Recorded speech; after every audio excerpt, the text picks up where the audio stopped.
e vamos falar para você sobre a história do VCC, uma historinha muito interessante que eu gostaria que você prestasse muita atenção nessa história.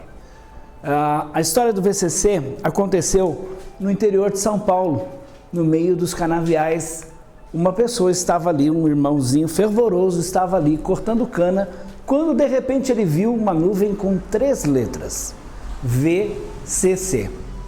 Este irmãozinho, muito fervoroso, ele julgou que Deus estava falando com ele, ele disse: Deus está falando comigo. E aquelas 3 letras significam: vai, Cristo chama. Ele entendeu que Cristo estava chamando ele para pregar o Evangelho, que a partir daquele momento ele seria um missionário. Então o que ele fez?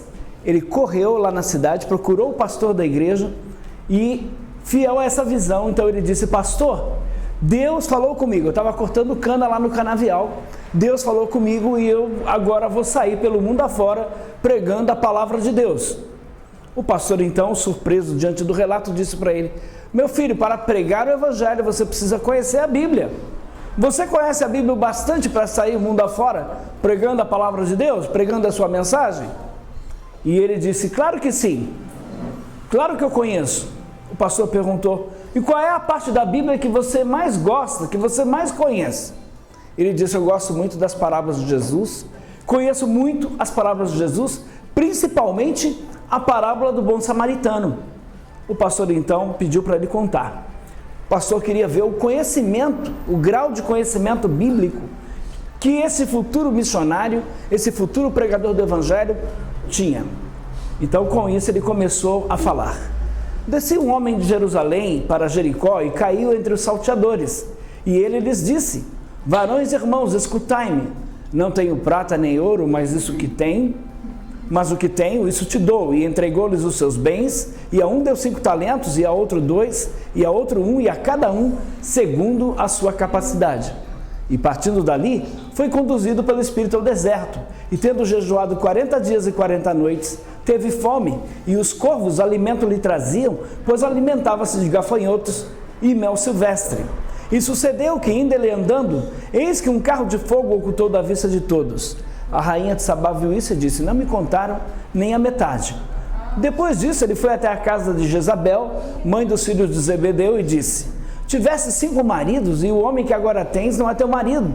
E olhando ao longe viu Zaqueu pendurado pelos cabelos numa árvore, e disse: desce daí, pois hoje almoçarei na tua casa. Veio dali e cortou-lhes os cabelos, e os restos que sobraram foram 12 cestos cheios para alimentar a multidão. Portanto, não andeis inquietos dizendo: que comeremos, pois o vosso Pai Celestial sabe que necessitais de todas essas coisas. E todos que ouviram se admiraram da sua doutrina. O caipira entusiasmado olhou para o pastor e perguntou: então, pastor, estou pronto para sair pregando o Evangelho? Olha, meu filho, disse o pastor, eu acho que aquelas letras nos céus significavam: vai, Cristo chama? Não, antes deveriam ser lidas: vai cortar cana. Tá? Qual é a moral dessa história? Um conhecimento superficial das Escrituras poderá causar danos irreversíveis ao ministério, caso o mestre não leve em conta os fatores fundamentais para uma boa interpretação bíblica. Então nós sabemos que a Bíblia não é de particular interpretação, por isso nós temos os vários grupos religiosos, as várias denominações, porque as pessoas querem interpretar a Bíblia por conta própria. Então essa historinha vem ilustrar, infelizmente, ao mesmo tempo que nós temos hoje no Brasil e no mundo, né? Hoje tem Bíblia de tudo. Bíblia do executivo, Bíblia do adolescente, Bíblia da vovó, Bíblia do bebê, Bíblia... Daqui a pouco vão inventar aí, acho que já devem até estar trabalhando, Bíblia do gay. Né? É bem possível que essa Bíblia já esteja sendo produzida.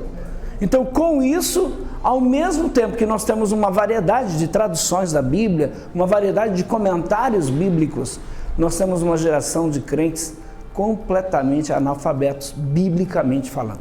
Nunca houve na história do cristianismo uma geração de crentes tão desconhecedora da palavra de Deus, crentes que não leem a Bíblia, crentes que ao mesmo tempo temos tantas traduções, temos tantas facilidades, tantos recursos mas eles não se dedicam em conhecer aquilo que creem. Então nós entendemos que para fazer uma boa apologética, em primeiro lugar, é necessário saber o que nós cremos. Em segundo lugar, é necessário saber defender aquilo que nós cremos. Em terceiro lugar, é necessário saber o que eles creem à luz do que nós cremos. Em quarto lugar, é necessário refutar o que eles creem à luz daquilo que nós cremos.